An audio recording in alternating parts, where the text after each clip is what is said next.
So we're going to do a little bit of business before we start the podcast. But first, we're going to light a Hanukkah menorah. Yeah. All right. I'm not sure I've ever lit a menorah in front of a lot of people before. Wait, Emily, let me hold the mic. Okay. You do. David's going to hold the mic. So we're going to light the candles and say the blessings, both of the blessings, and then also the Shechianu. We're going to sing them. And as you know, we love collective singing, so we'll be so happy if you guys join in. And if you're wondering about the words, I'm sure you could Google it quickly and find it. Okay.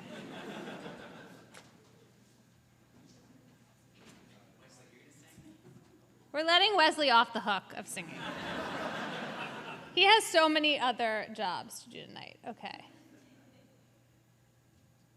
Baruch atah Adonai Eloheinu melech haolam asher kidshanu b'mitzvotav v'tzivanu lehadlik ner shel Chanukah. Baruch atah Adonai Eloheinu melech haolam she'asa nisim lavoteinu mayamim hahem bazman hazeh. Baruch atah Adonai Eloheinu melech haolam she'chiyanu v'kiyamanu v'hiyanu bazman hazeh. Amen. Thank you, everybody. We did it.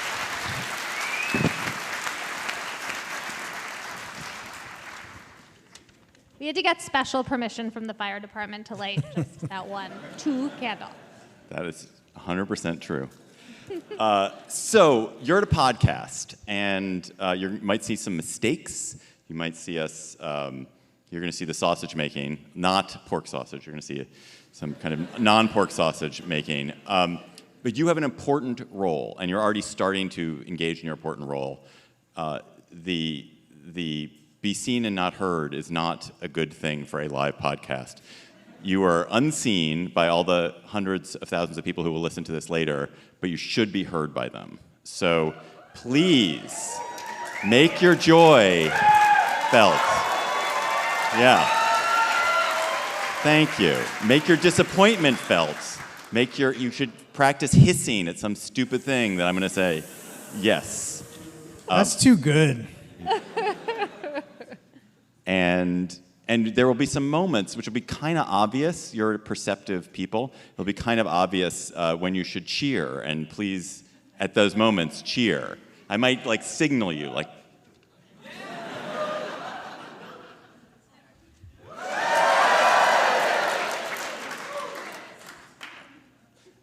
This is like that moment in the Taylor Swift movie / show where have you guys, I'm assuming yes, because obviously, yeah. Obviously. I don't have any money. Where she points to everybody in the stadium and she realized, she does this thing. I've seen the show live and in the movie, so I know. She makes you feel like you're the only one there. No. It's the opposite. Hard. It's what she feigns realization of, which is that she has this power. She can point to one area in the stadium, and it'll cheer, and the rest of the stadium will be quiet. And then she'll point to the other part of the stadium. Anyway, to quote the other one, I didn't want this power. It's just kind of, just embrace your Taylorness and they'll do what you want.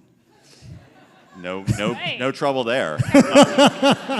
I would happily embrace Taylor. Working for her. Let us, are you guys ready? Yeah. All right. Let's do it live. Wait, can I ask a question? Hello, and welcome to the Slate Political Gabfest.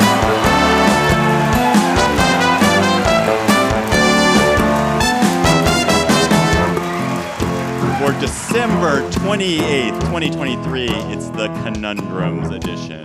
We are live before a huge crowd at the 92nd Street Y Manhattan. It's a crowd that's abuzz. I saw philosophers and theologians Nobel Prize winners, MacArthur geniuses. The Dalai Lama himself is here. Oprah on one side, Thomas Alva Edison on the other. They've all come, you've all come to hear us discuss and cogitate and contemplate and consider some of the most important questions of our time. Like, is it okay to put your trash in someone else's trash can? If you had to live in a store for the rest of your life, which store would it be? If food had feelings, would it want to be eaten or not want to be eaten? I am David Plotz of City Cast, and joining me on the Conundrum stage, on my left, from the New York Times and Yale University Law School. Did you all see the story that 80% of grades at Yale are A's? And I, for one, was not surprised because they're being taught by Emily, so they're definitely going to get A's. All earned, all earned. Please give it up for the woman who does not need a billionaire benefactor to reshape American law, Emily Bazelon.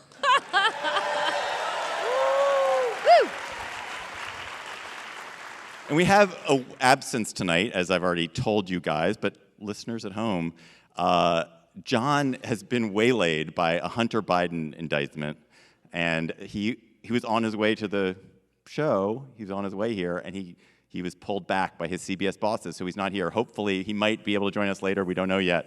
That is okay, yes. And well, you might boo. Yes. Boo. Also, Stephen Colbert was going to join us, but his appendix ruptured. I don't know what's going on over at CBS. No, Wesley Morris. Something is happening. Stephen is recuperating. When we found out a couple of days ago that Stephen couldn't join us, we thought, well, who is as funny and wise and humane as Stephen Colbert? Beloved and willing And to bail us out. There was an obvious answer. Please welcome two-time Pulitzer Prize winner, New York Times critic at large, Wesley Morris.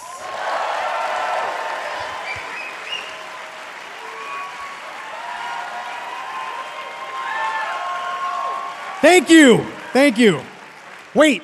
I was going to... How's Stephen doing? Do we know? He's better, yeah, Okay. but still off Okay. of the air. Okay. Yeah. All right. If he couldn't do his own show, he was not going to come I'm here. Seemed like a lot to ask. I'm happy to be here, and And we're if you so if happy you you're here. call, I will. I always listen to this show thinking, I'm glad it's not me. Like, part of the fun of the show is really, honestly, I don't have the answers to any of these questions, so I don't know what the hell is going to happen tonight.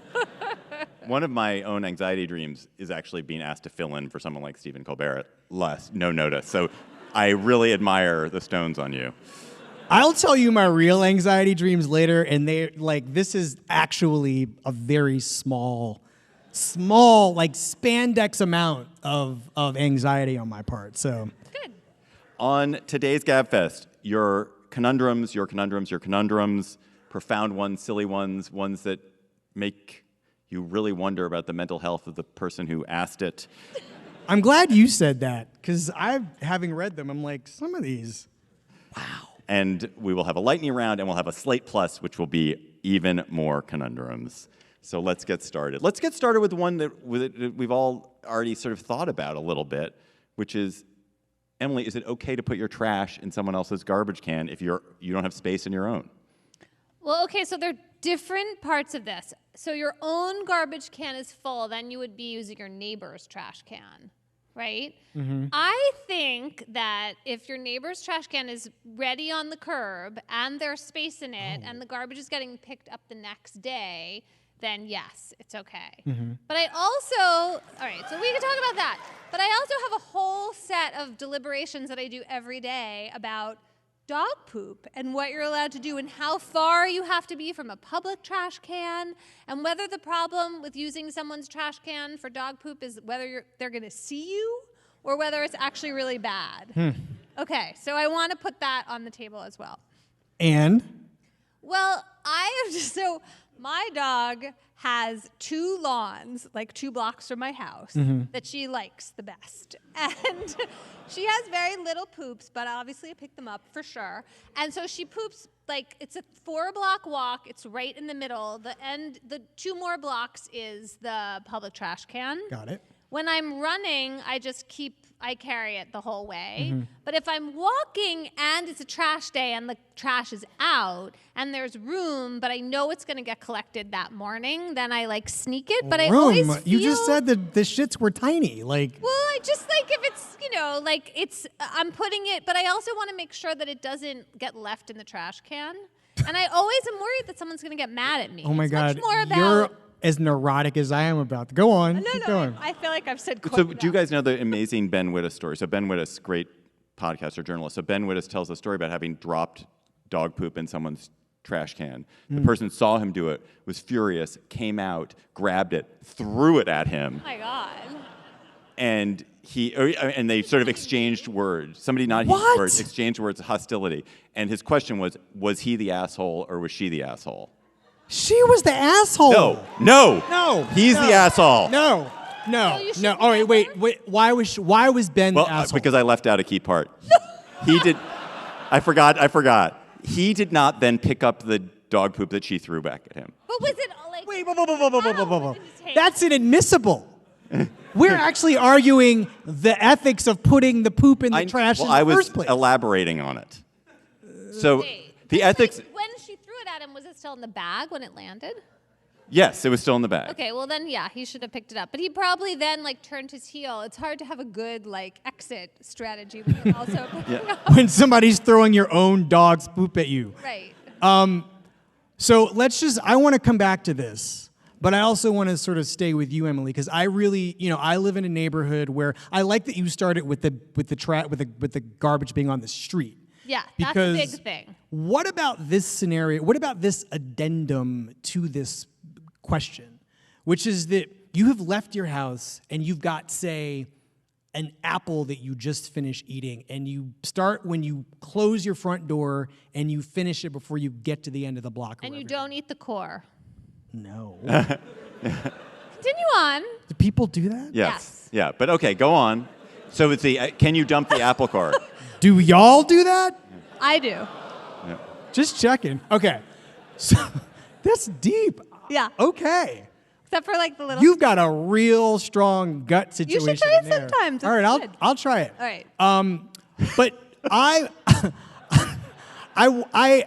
will just put I don't have public cans on my part of the street. Okay. And I want to get rid of the core as soon as I can. I carry a paper towel with me, and so I'll put it in a neighbor's compost bin and just call it a day. I think compost bin. I think that's okay. I think compost bin is not like garbage. I think compost bin. People who have compost bins want more stuff in it. No. No, in New York City, I don't know how it works in DC, but like the city will come and take the bin, so it's for our purposes garbage. Okay. I don't think that's that different, except it's just So not poop. I guess Which is different. I just don't. Well, right, but I guess I do have what I'm thinking as I'm doing it is, what would I say if somebody opened their front door and said, "What the fuck are you doing?" And what would you say? It's just on the floor? I'm not throwing it on the ground. And my house is all the way back there. Why can't I put it in yours? You're not going to notice. It's a tiny little apple core. What difference does it make? I mean, if you saw someone putting garbage in your garbage can and it was out on the street, would you stop and... No. Nobody... No. I don't want to say no. I mean, clearly there's one person... There are people who care, and I guess the reason I think you probably shouldn't do it is that the people who care a lot. And you never know. And they consider they have property rights in their garbage. Actually, who here will willingly admit that they would be pissed if someone put garbage in their garbage can? Oh, I see somebody right there. I feel like the way you phrased it made it impossible. I know. Wait, So can yes. I ask a question? Because I don't have a dog, and I've never. I mean, we can talk about the sort of humiliation of picking up dog poop twice a day. I can't bring myself to do it, but it's also why I don't let people keep their shoes on in my house because I live in this city. Just no, can't do it. Sorry, but. Is dog poop compostable? I don't think so, because it smells so bad. Oh, someone thinks that it is. New York City will take it. They won't. The city will not take feces From cats. from. From cats, but dogs, yes, apparently. That's what you're saying. It's a hell. Oh. All right. Well, I'm curious, but It's been a great show. We're just gonna talk about this all. Wait, no. But let's do All right, another we'll keep conundrum. going. It's literally This like really is- 9:30 now. I just think about what would happen if I got caught doing it, and I don't really have a good answer except I'm not littering. Yeah. Emily, what's another conundrum? When will M&Ms no longer be produced and why? Go on. So, go ahead, sorry. or do you have, did you No, bring an answer? I talked a lot. You talked. So I think if you think back on things that used to be made that aren't made anymore, there things that are brands. There are brands that stop existing. So I'm sure there are things like, Brill Cream still exists, I guess, maybe, but nobody who's using it. And they're brands that our Ben grandparents Affleck. use. I'm just thinking, Ben Affleck is a brand. Who would be using, who would be? More? Ben Affleck, it totally exists. Oh wait, Brill Cream is this, not Briantine. Oh, I thought you meant Ben Affleck was a brand that Yeah, no me longer too, existed. But you meant that he's like the market for it. No, but Brill Cream's. I just want to be clear. Brill Cream's the face stuff. Yeah, I think so. Okay, I got Who it knows? confused But with hair stuff. but so with M&Ms are so big and they're very functional, useful candy. So the only way I can think of M&Ms not being produced is like a truly catastrophic events that basically destroy the American economy, and so that either it's like there's no longer any cocoa, whatever it is, being produced in the whole world, which is really terrible, or supply chains have completely collapsed. So I think it's probably like 23 years from now. I think it's also the apocalypse. And imagine how many. I bet you M&Ms last forever. I think they would be with us for a very long time. I also don't like M&Ms. I don't think they're good, cheap. I really like.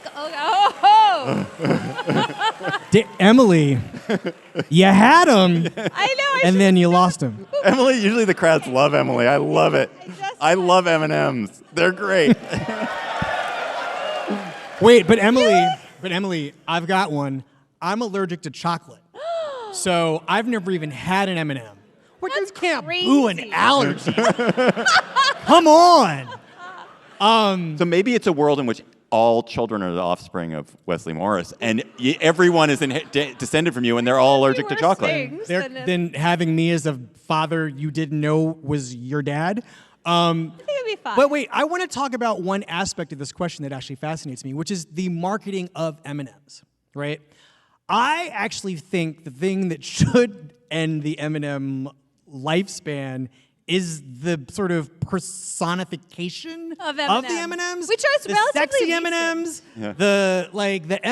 they're actually doing sexy stuff in some of these ads. It's too much. Also, I think the problem with the M&M commercials is like they've made eating the M&M part of the scary thing about being an M&M is that you might get eaten. I don't know. There's literally a conundrum. If food had feelings, would it want to be eaten And or we not just, to be like, eaten? segued Well, right into it. M&M's is answering the question. The Mars company, does Mars still own M&M's? I think so. Buy so. Mars? Yeah, let's say so. They Okay. definitely don't want you to think that the M&Ms want to be eaten, which is weird Also- because they want people to eat the M&M. For as long as we have famous people, we're going to have M&Ms because the M&M sorting mechanism is how you know which stars are the stars they are, right? Like, I don't want any red ones. Don't let me see a green one. I need you to take how many colors are there? 4? I need you to take all the colors. Well, probably more than 4 now. Yeah, I need you to dramatic. sort these M&Ms according to my album release date, the tracks on them, the people. I mean, You know the real story of that, though? It's What, an amazing story, the Van the Halen. divification of So M&Ms? Van Halen had this whole thing where you could not, if Van Halen was doing a show, you couldn't have a brown M&Ms. Like, they insisted there be no Wouldn't brown put that past Eddie and M&Ms.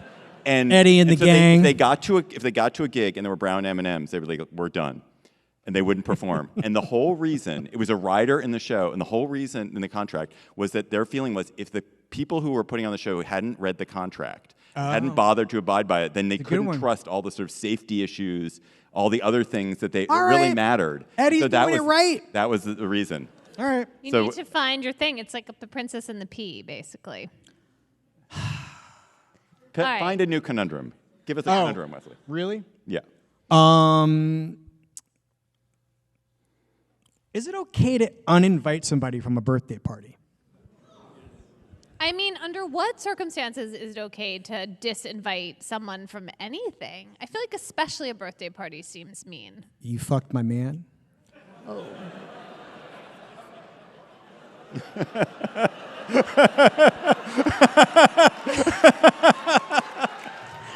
Oh, then why were you invited in the first place? You 'Cause only I just didn't found know. out. He just found out. I mean, I was creeping through the phone last night, and guess what I saw? Fucking my man. But then maybe the birthday party isn't happening at all. I'm still partying.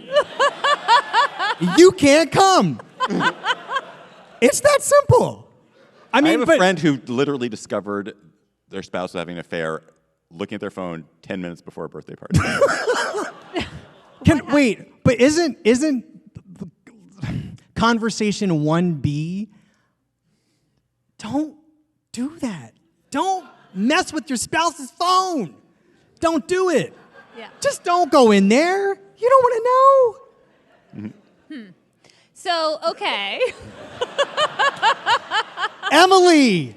What? No, I don't do that. Okay. I'm not a believer in that. I am gonna, if I have problems which are more that I don't know any passwords for anything. I think there are reasons to not have people come to your party if you find something out there, or you just don't want to. In this time, right? Maybe birthday parties should be a thing where you don't uninvite people because maybe you want to donate your gift, your birthday gift to your friends for yourself, is to maybe work out some stuff at the party or something, right? As opposed to the way it once might have worked 10 minutes ago, where you find out that somebody's got some views you don't like and you just don't want them in your world on a happy night. Can It's you about still have fun at your party if you've had to disinvite someone? Yes. Yeah. 100%. Yeah. I think I would get A weight's so- been lifted. Man, Yeah. I think I Yeah. would be so torn up by that I would just feel terrible and like start spinning, and it would be that I just wouldn't even. Maybe I'm exaggerating, but I don't know. I find withdrawing invitations incredibly. It makes me so full of anxiety. You're a very kind person. I too, don't. Emily. I mean, I mean, thank you're also, pragmatic like and a realist. M&Ms. But One. what? Doesn't like M&Ms. Yeah, but I'm not holding Doesn't that pick against. up her dog poop poop. everywhere. All right. You must pick one book from your actual bookshelf, asks Mitchell Kosht, to give to an alien species to represent humanity. What book do you pick? I mean, do you have one? No, not really. I want you to answer first, if possible. Well, it's funny because the first thing there's so many things. I mean, what do I want an alien to know about humanity? I mean, Gibbon, I guess. That's a lot of books to be thrown at somebody. But I mean, it's an obvious answer. But me, I would choose Paul Beatty's The Sellout. I don't know if anybody's read that book. It's about the U.S., so it's not particularly useful for the rest of the planet. But, you're getting to know a lot about the way you can laugh at a thing that isn't working. This is one of our great American satirists, Paul Beatty, and he wrote this great book that came out, I think, 2013, 14, that's essentially a race satire of involving a lot of American entertainment history and what happens when he basically attempts to recreate it. Why would aliens like that? What are the aliens going to get? Because it's funny. It's hilarious. Would they get the humor if they were aliens? It would, yes. I mean, the book it would be succeeds. a Universal window. humor. It succeeds at the thing that it's doing so that it's clear enough what the jokes I are. think that's right. What about you, Emily? I mean, I have to say, and this is such a craven answer, I would pick like a poetry anthology that had a lot of different writers in it. I feel like poetry, I know. Sorry. I love Come you on. so much. Your form of virtue, actually my virtue signaling I'm about to is going to be even worse, so go ahead. Finish. Well, so wait, okay. So first of all, even though I don't know anything about poetry and I'm intimidated by it, I think that something that just is lyrical and depends on language and conveys meaning less Wait, so you're going to have a literally- really good translation. You have to have a great translation. Translate? You mean like but it's gonna be- Translation, how are the aliens going to read it? But that's a problem with anything. this is I don't sort see of why that's baked- specific to poetry. Okay, go ahead. Fine. Finish your point. I don't know. But I agree that the anthology part of my answer is a terrible part of the answer. So you just want to represent all of human, the imagination and beauty. Yeah, I get worried about Yeah. choosing anything that's refracted through one writer feels like choosing a particular identity to me. Sure. And there's so many. I feel like mine is exactly the flip side version of yours, and it's so pedestrian, which is Studs Terkel's Working, which is all these people talking about how they work, how they feel about work, what they do. It's a good one. So you learn. It's like, or Richard Scarry's What Do People Do All Day, which I'm not sure is on my. Yeah. No. I'm sure it's on my bookshelf, but it's that same It idea. might as well be. Could be. It's like it shows all of human activity and people's thoughts on human activity, or parts of it, the work. I love Studs Terkel. That's a great example. Yeah, I can't. I wish I had thought of that. Which he's not saying about my poetry anthology. I also like that too. Oh, you did? It just would never have occurred to me. That one, there's a shot. Okay. There was a Reddit thread with the question, what would you wish on your worst enemy? With deliciously banal answers like that both sides of the pillow are warm or perpetually wet socks. So, in this spirit, what would you wish on your worst enemy? And this question comes from Patricia Gonzalez. What's the thing that irritates you the most? I love this question. When I saw this, I was like, there's such an obvious answer. It is there are actually two obvious answers. One is to be next to leaf blowers all the time. And the other is sitting next to like a 75-year-old on a train who is trying to watch a video. Okay. Mine, For eternity. that's good. Mine reflects, I think, both age and gender, sadly. Waiting in line, you can't lose your place in line, and desperately having to pee. Oh, excellent. And terrible. A life of curdled dairy products. That's my wish. Like of all the, when they say I would never Sour wish it on milk my forever. forever. I would never wish it on my worst enemy. I never know what that, what is the thing I would wish? I think curdled dairy products. Because how much we've all been there. You open Sour it, milk. And you're expecting it. you didn't smell it. Yeah. It should be good. Yeah. And you, Have you already poured it in the coffee? oh, the whole thing. You've baked something with that milk. You think that heat can solve that problem, but oh no, it cannot. It's your turn. All right, this is a long one, but I think you, Emily, I think are equipped to answer it for real, and then David and I will can just fake have a it. lot of feelings. Yeah. Dear, this is from Kali Rocha. Kali Rocha Matt. Kali Rocha and Matt. All right. Thank you for this, Kali. Dear smart and thoughtful friends, why, all caps, do realtors have to, by law, at least in California, reveal that someone died in the home they are selling to future owners? No one can explain this to me with a cogent argument that doesn't graze the metaphysical, which I think of as sharing no boundary with law. Of course, a death due to crime is one thing. A natural death, however, should have no bearing on the actual value of a property unless you believe in ghosts. That was in all caps. Also in all caps. It's true a conundrum that even years of dinner party solicitation can't explain. It's a true conundrum, that even years of dinner party solicitation can't explain. Under what circumstances should you take your partner or whole that's Matt's question. All right, let me just get to it's a true conundrum that even years of dinner party solicitation can't explain. So, Emily, why?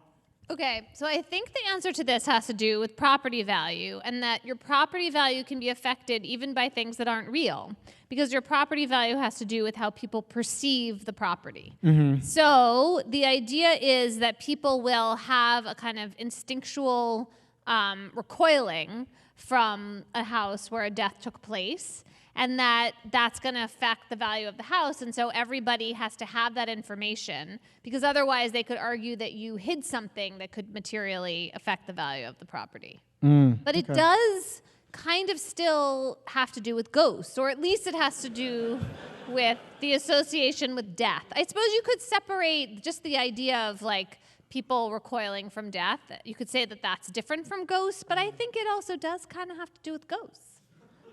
So poltergeist, right? Like, you Haunted. guys remember the film Poltergeist, not Yeah. Poltergeist in general. I mean, not set in California, I don't believe, but also sort of has this flavor of what happens when people die. What about all the other stuff that happens in a house, though, that I would actually want to know, too? If we're talking about dead stuff, let's like make a list of 10 other things I want to know. Every happen. really loud argument. I mean, what about near death? Yeah. I Or mean- like that scene in Breaking Bad where the bathtub comes to the ceiling. Yes, That was meth made there in was this a death, house? but there was a death in there. Oh, I'm sorry, I Yeah. forgot. Yeah. Of course, they're just dissolving watched the that. body. Yeah. All right, what's next? Okay, next, I got one. How about, would you rather have a lovable fool or a competent jerk as your coworker? Asked Becca Nagorski. Wait, what's the difference?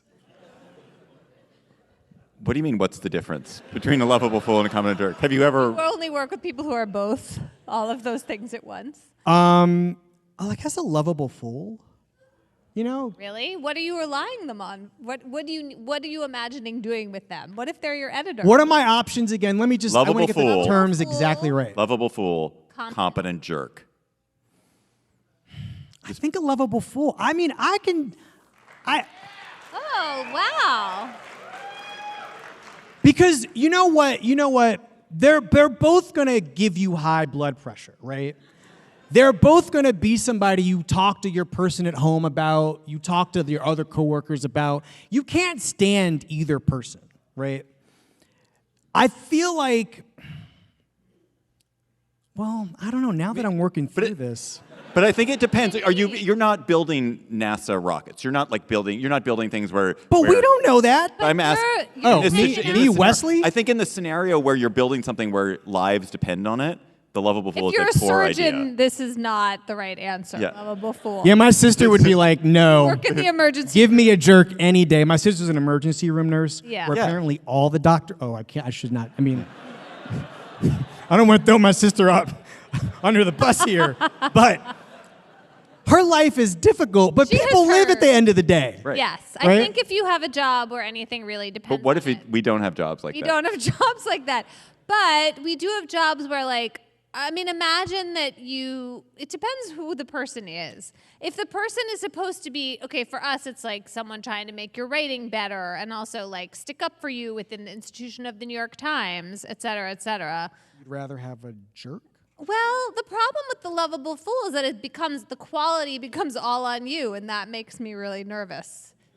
Let's go and do a quick audience poll. Would you? All right, we're gonna do first. We're gonna ask if you'd rather work with a lovable fool. Second, will be competent jerk, and answer by making noise. Would you rather work with a lovable fool? Yes. Would you rather work with a competent jerk? A lot of emergency room physicians here. That was a pretty even divide. No, I think I think the Second one. jerks, competent jerk. the jerks the jerk. were louder. Can I actually? Yeah, well, can I? maybe that can I- says something. A vote. That was a vote. That was a Okay. vote. That was the That's vote. Like the best vote we can do. I don't know if you guys noticed this. Sorry, I'm going to take another question, which is very similar. But there was 3 different people who asked a question, which is a variation on this, which makes me think there is a lot of imposter syndrome going on. Which was basically, would you rather be very lucky but stupid, or very unlucky but smart? And that was Kevin McGinnis's version. There was a different version, which is, would you rather be, smart but people think you're dumb, or dumb and people think you're smart? And so a lot of people clearly are going through life thinking they're just lucky, or that they're not actually smart. Would you rather be lucky and dumb, or smart and unlucky? It's so frustrating to feel like things are unlucky. I think I would rather be dumb and lucky. I think that's right. Can I ask an ontological question here? Sure. Of course. Do dumb people know they're dumb? Like, isn't like, I don't know, I've never really thought about this, but like, I would just know I was lucky. I Right. wouldn't know I was dumb. Well, that's a good reason to pick this side because you would just go through life I would be feeling awful blessed. if I was smart and unlucky because I'd be running around. I'd be Larry David. You'd be grouchy all the time. Yeah. Yeah, we know what that's like. Yeah. Right. No, I mean, the thing that's so great about dumb people, I think, is that they don't know. I don't Wait, know. which way would you be happier? You would definitely be happier. I'd be happier lucky. Yeah. I wouldn't know from Yeah. dumb. I'm Right. smart to me. Right. I Perfect. could be dumb right now. Yeah. Do you know what I mean? Like, It's not your problem. Emily. what's my problem? I don't know. Not that. Just take that one off your list of fears. All right. Okay. We see Roman ruins all over Europe. What will people 2,500 years from now see of America today? Comes from Beth Kirsch. Beth, great question. Just kavas. It'll just be kavas, ruined kavas. Thousands of kavas. Gosh. I come from Washington where the only monument is a kava. I love kavas. I hope that that's all that's left. Have you guys eaten there? So good.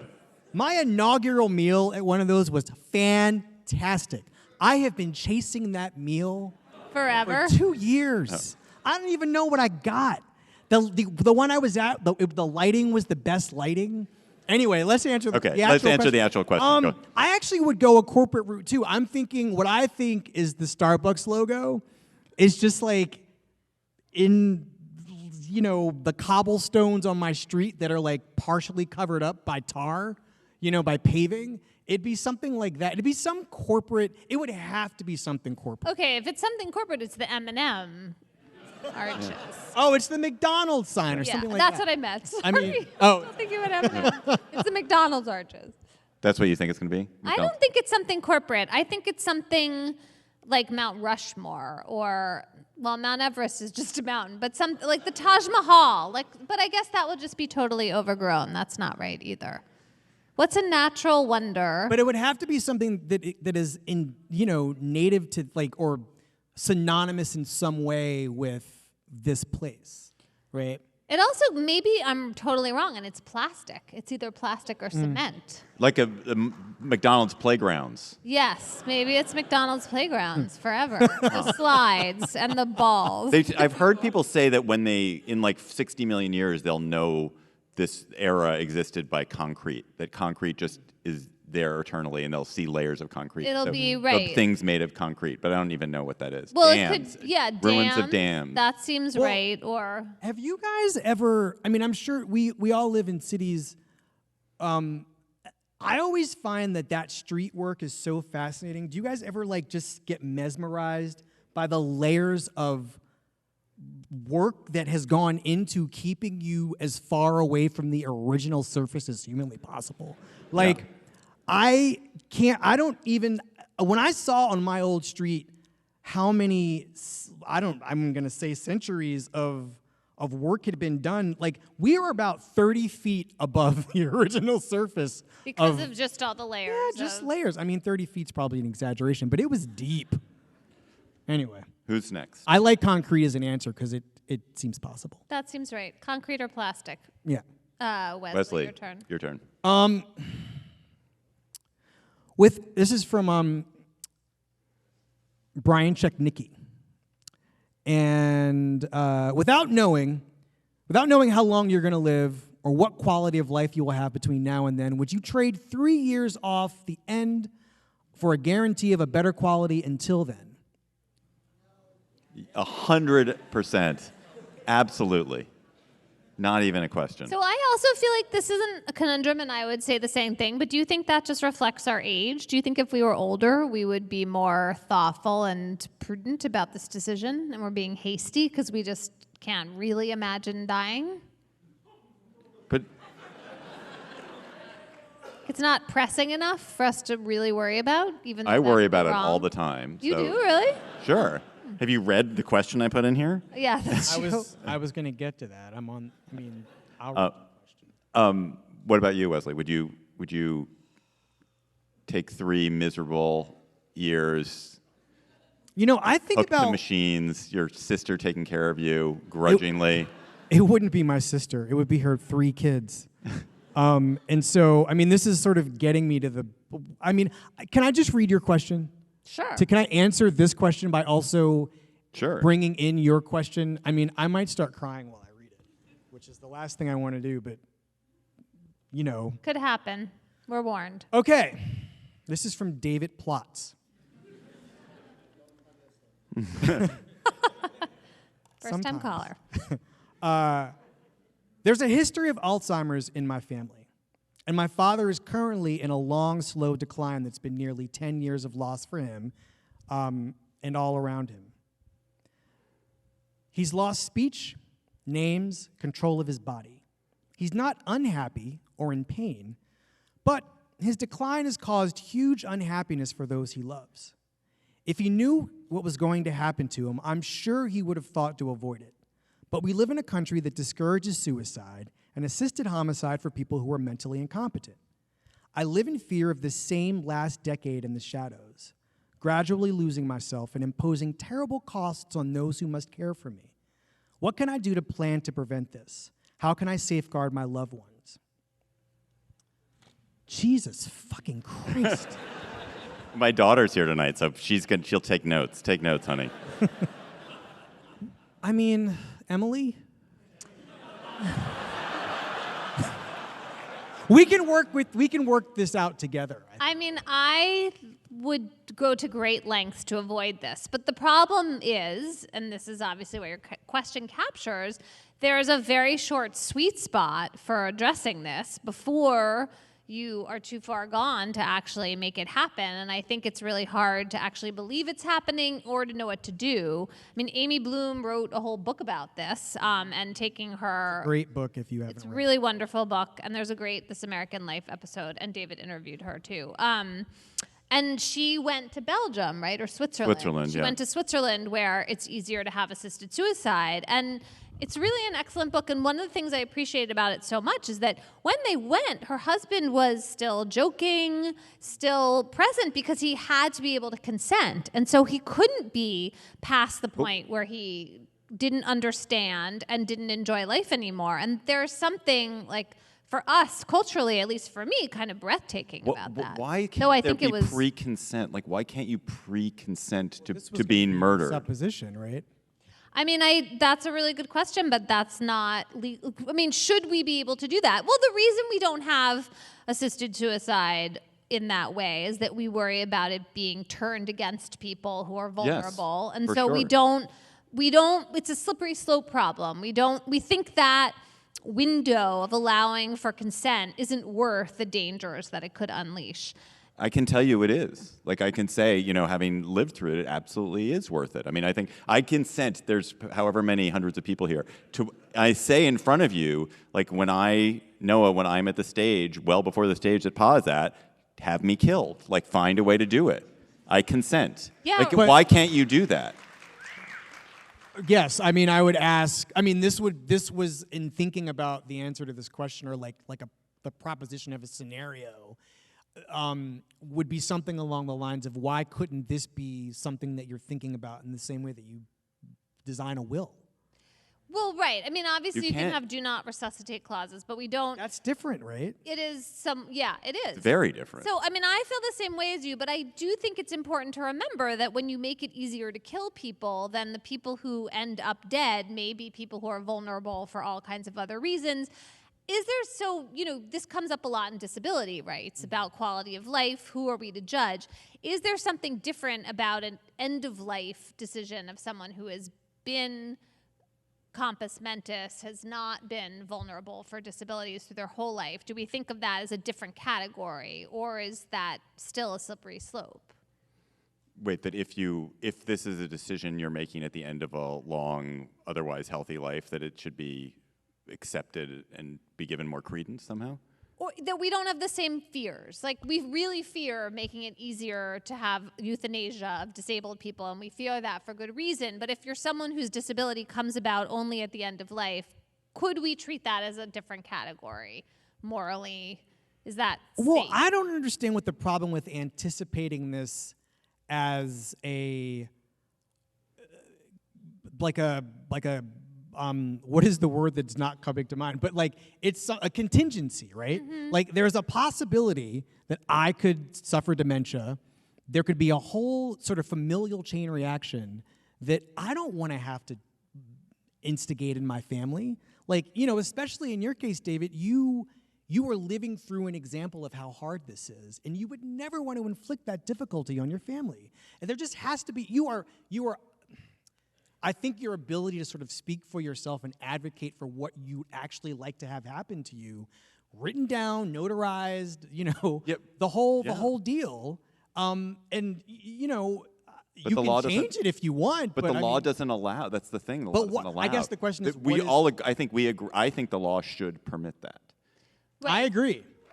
So you want to make more room for assisted suicide planned out in advance in this for scenario. Homicide. I mean, I think that homicide. people can't. Yes, people are unable to do it. I mean, that's one of the problems. I think they're unable to kill themselves. No.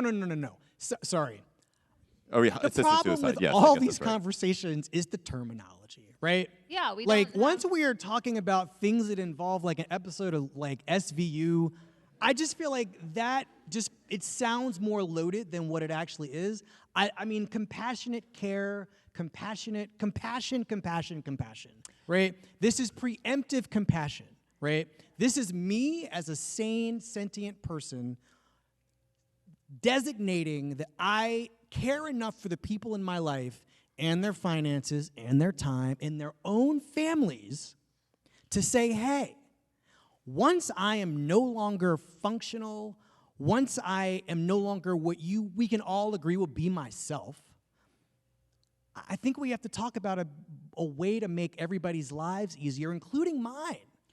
Right. Probably by ending it. Right. So you're talking about sparing other people all of the anguish and difficulty and sparing yourself, imagining yourself in that space, which is itself a compassionate instinct, right? Yes. I mean, I think so. I wonder if part of why this is so hard is that the human resistance to assisted suicide and euthanasia it's ancient, I think, and it came from a time where we didn't have all this medical technology, and it was easier to die. People died more quickly, they died more brutally. We didn't have the capacity, and so now we're at this moment, at least in our society, where it is possible. It's actually become really hard to die, and in many circumstances. And then there's this disjuncture between both our laws and norms and what the actual experiences are that we're wrestling with here. I'm going to move us on. Okay. I'm going to move us on welcome, to everybody. a really serious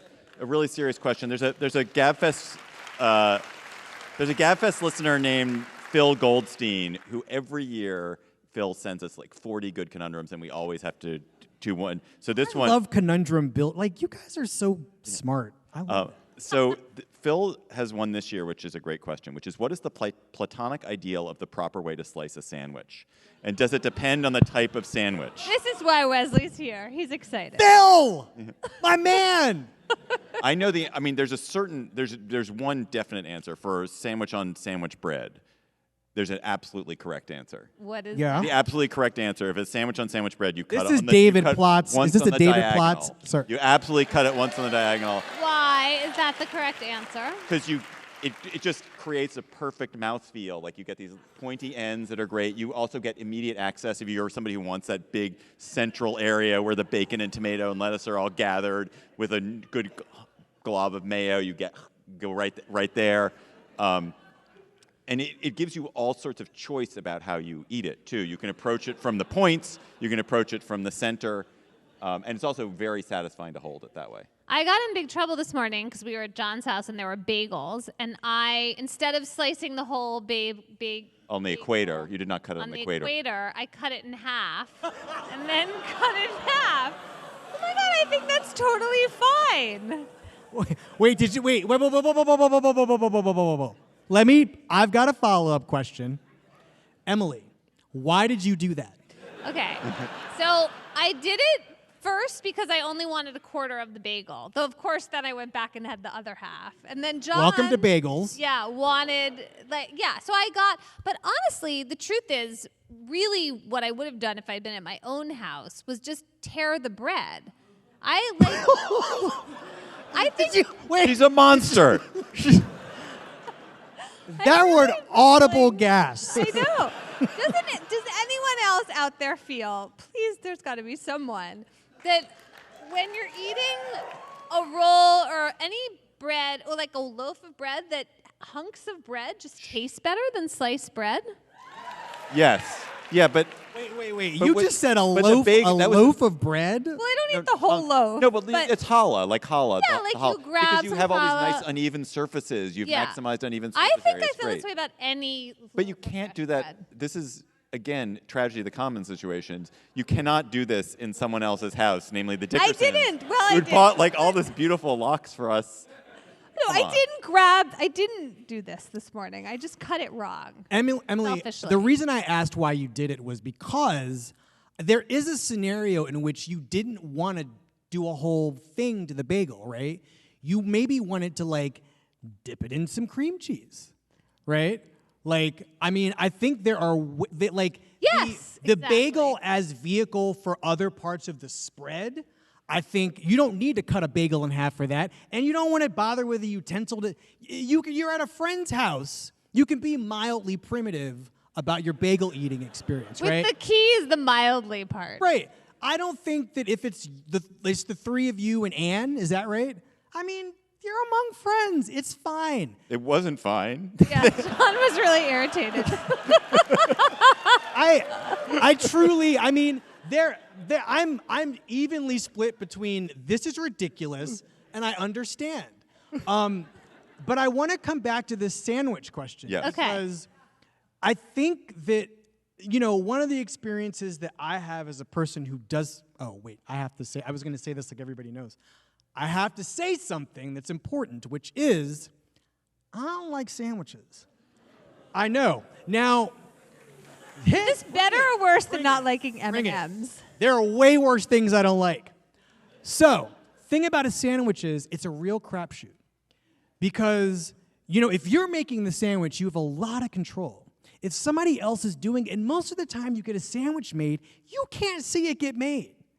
And so I don't want to be micromanaging my sandwich creation. Because those people, I mean, to quote the company, some of these people really are sandwich artists. But I don't like their art all the time. And is that because when you eat the sandwich, you can't get all the things in the bite that I you want everything on the sandwich in every bite. Yeah, And that's some of hard these to people, pull off. they're making 25 sandwiches. I mean, it's a hard job. Like, making sandwiches for us, this is terrible. It's the worst job ever. But people are good at it, and some of them really love it. I would just rather, everything should kind of be a burrito, is my feeling. I just don't take sandwich advice from a man who starts by saying, I don't really like sandwiches. So But I my advice is eat a burrito. Are Let's there do one- other kinds? No, we're moving on. Okay. Let's do. We'll each do. You guys each do one more question, and then we're gonna do a lightning round, and then we'll do our Slate Plus. What would you do if a time-traveling Genghis Khan showed up at your front door? Assume you can understand each other's language, up to you whether to assume he has his horde with him. And I got one more. What about a time-traveling Jesus Christ? This is a David Plotz question. I know. I didn't even realize that before I started asking. But it's a good question.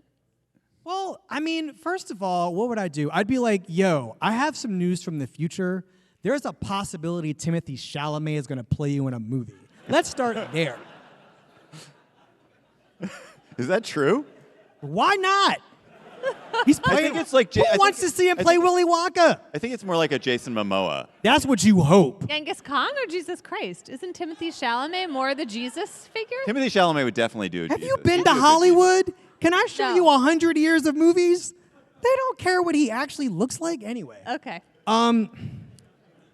What would you do? I don't really. I would really want to interview Jesus. That seems like a great opportunity. I have a lot of questions Yes, for him. I was focused on the Genghis Khan and his hordes part, but yes, The hordes are a I would problem. Barbara Walters Jesus. But in would a you heartbeat. would you call the cops? Would you be like, there's a horde out here? I mean, not unless they were like. or would you try to about try to interview him? Would you try to have a conversation? I would definitely try to talk to Genghis. David Plotz is out here trying to get me to say I would Karen Genghis Khan.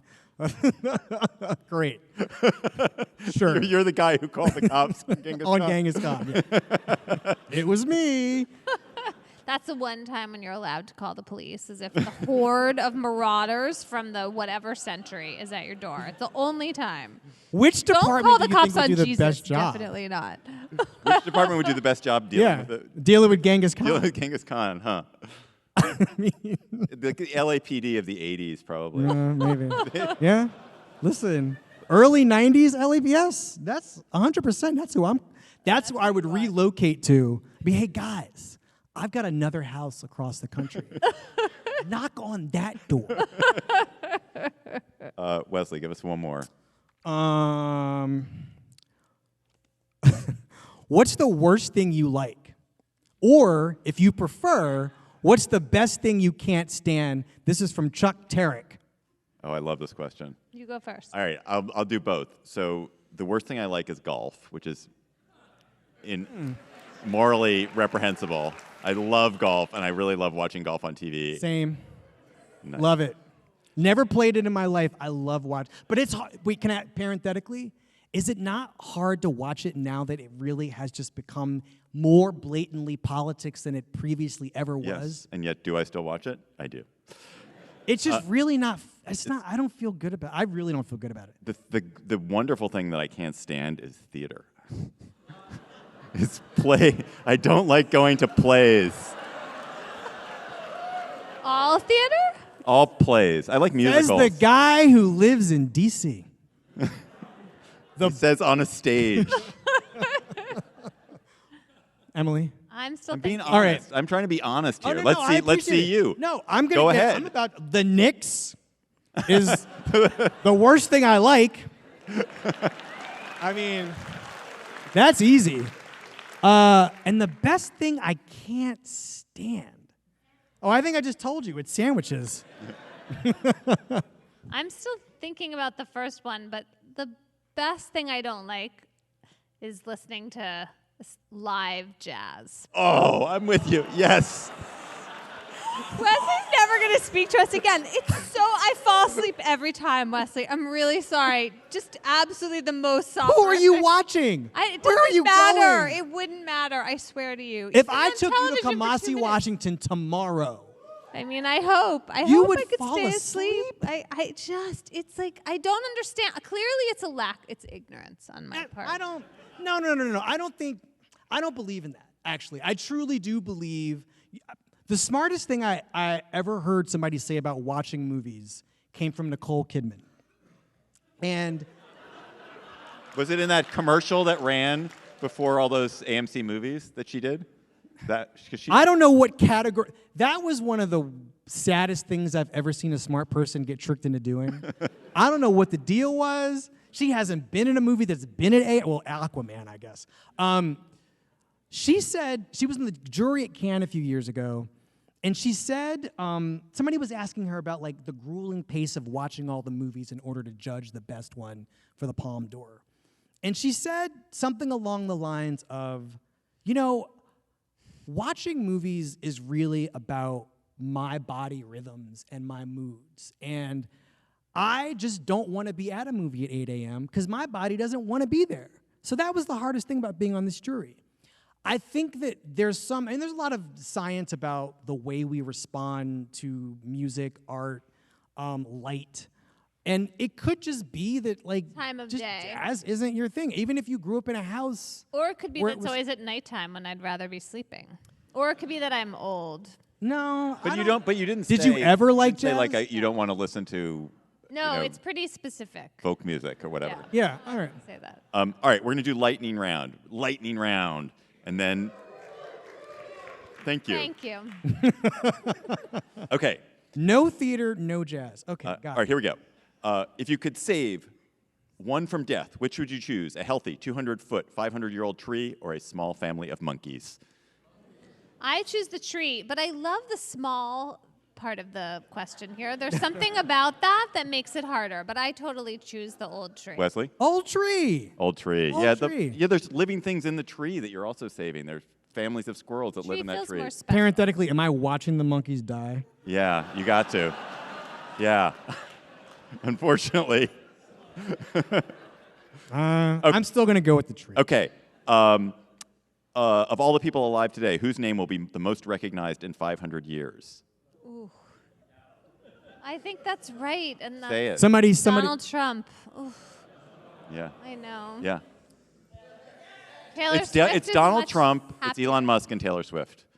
Those three. I'm going to offer Barack Obama. I'm just going to. That was my hopeful answer. I'm going to put that out there. Good answer. Queen As- Elizabeth? Oh, she's not alive anymore. Oh, Queen. But That's. oh, She's dead. she's dead. Oh yeah. But that would Have have. been That's a good Liz answer. Truss. I mean, I think Trump is an interesting one just because of all the places the name is. It's also a verb, right?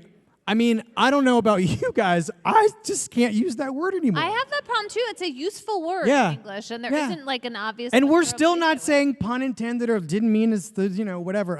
We're just skipping past the fact that this man has like stolen a word from us Which is on top of All right. everything on else. top of everything else. Lightning Okay. round. Will vegetarians eat lab-grown meat? Yes. Yes. This is a conundrum? Isn't that for them? I'm just saying, I love the Impossible Burger too. I don't love it, but I've eaten one. You've eaten one. I don't know, of course, yes. Which Okay. animal just cannot be trusted? Oh, that's a no. Oh, wait. Sorry, you got to read the whole thing though. We all know David's answer. It's not. I don't. My answer isn't even the thing that. It's not pandas. It's dolphins. Cannot be trusted. Dolphins God. they're really tricky. They're really smart, and they're mean. Mean? Yeah, and they live in the ocean, which intrinsically cannot be trusted. Huh. Wow, That's. Emily. Well, I was going to say my dog, who has these devious moments in which she won't do the simple thing I want her to do, which is just like to not go make me worried she's about to be killed by not coming back. Wait, is your dog my answer, which is a cat? Because that's the obvious answer. I mean, David, I love your answer because it's probably the truest answer. But when am I going to come in contact with a dolphin? I mean, the thing that's most It's planning it right now. well, you know who's planning faster than a dolphin? Everybody's cat. Like I don't. It's cats. Cats. All right. Salt and pepper are found on almost every restaurant table. What third item should join them? There's Alan one Dibner asks. answer. Hot sauce. Hot sauce. Okay. I would say chili. I'm going to say chili oil. It's Chili. in the same Oil? family. Same It's family. Same close enough. family. Okay. It's fancier, maybe.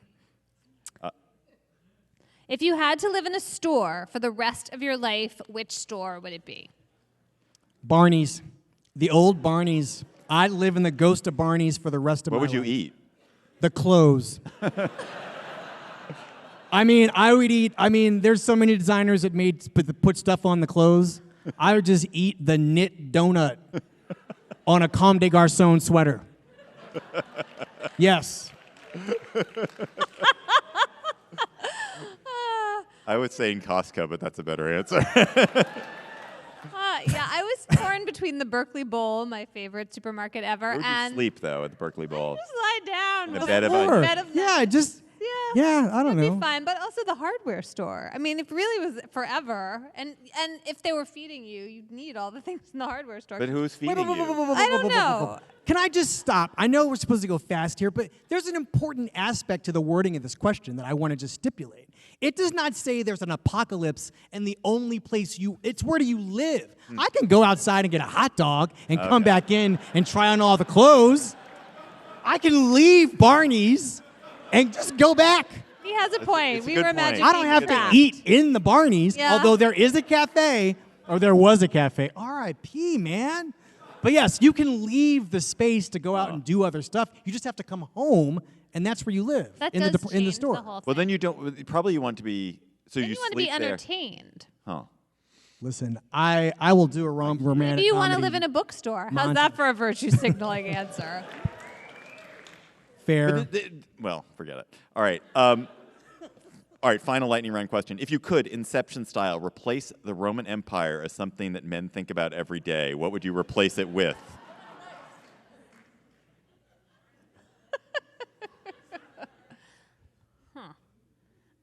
Yeah, it's hard not to find some. Beyonce's Renaissance.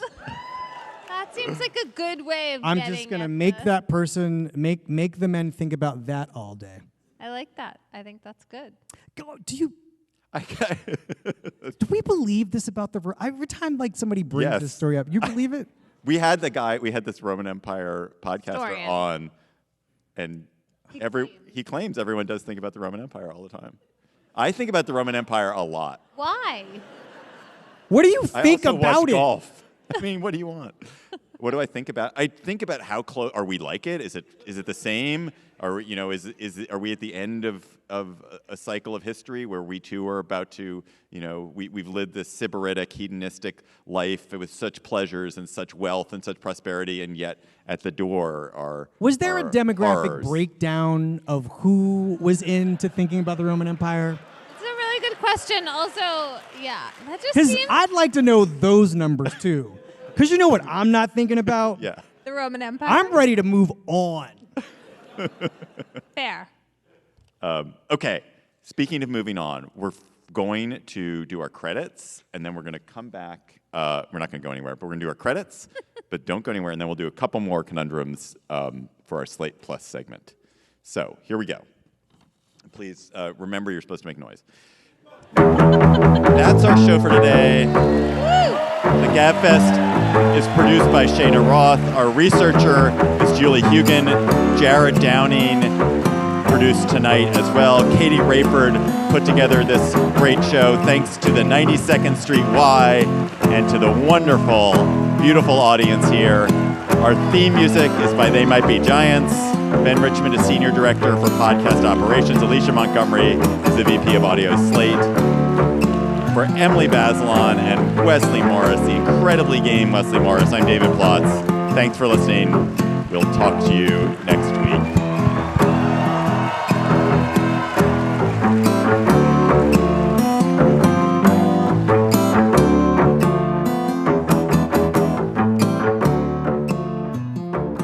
Hello, Slate Plus. How are you? So we're here at the 92nd Street Y, and we're finishing up our conundrum show with a couple more Slate Plus-y conundrums. Emily, what's a Slate Plus-like conundrum? If given the undesirable duty of afflicting the human race with one of the following curses, which would you choose and why? 3 choices. The loss of literacy in all humans everywhere forevermore. Second choice, the loss of musical talent in all humans everywhere forevermore. Third choice, the loss of taste. I think this means like the sense of taste in all humans everywhere forevermore. Is this from the DeSantis campaign? Ron, is that you? It was from Matthew Gill. What kind of... I mean, this is... Curse. We have to think about curses. True conundrum. Jesus Christ. I think I would have to choose literacy. Ooh. Can I tell you why? Yes, please. That's part of the question. I love dancing. And if I'm not going to do something for the rest of my life, let it just be not reading, I guess. Like, think of all the music I would have. I'd have so much music. There's as much great music as there is great literature. That's totally true. Right? I worry And a I little would bit- still have words. Yeah. I would still have this incredible literature set to sound.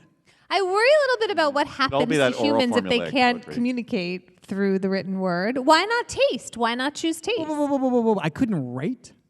Well, if you're losing literacy, people can't read anything. Fine. Right. I will move with my body. All right. I choose taste. I feel like you could still eat things. People Oh, could still God. survive. I know it would be terrible, but These are also really stark choices here. What do you choose? Music.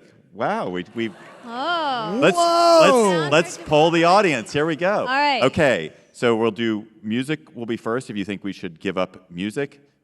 Second will be if you think we should give up words. Third, if you think we Literacy. should give up taste. Okay, yes, literacy. So who thinks we should give up music? Woo!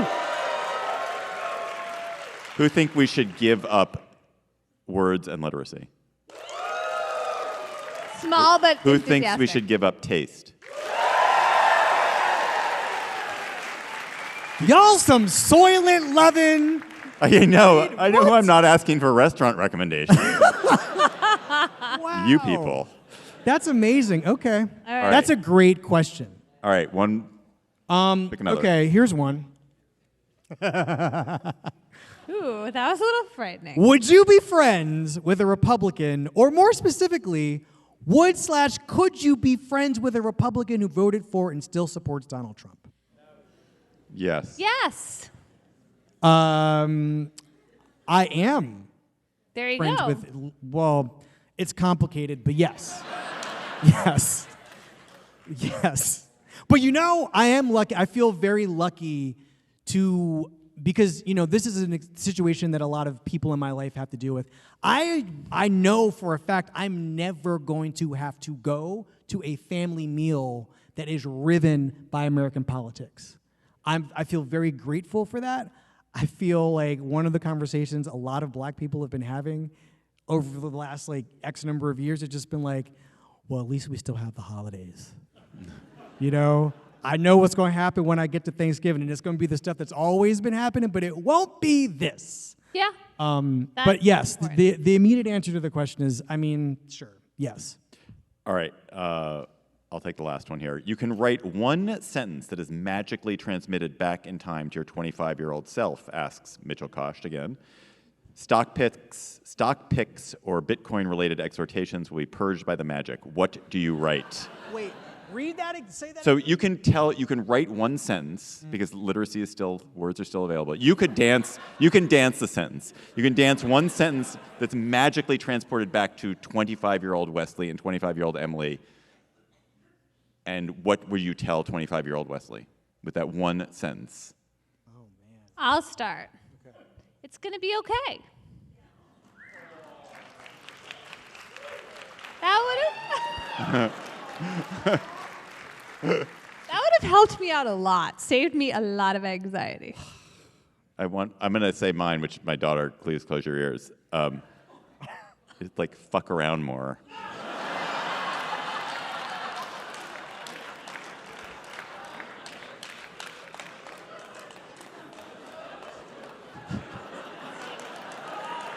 But yours is good too, Emily.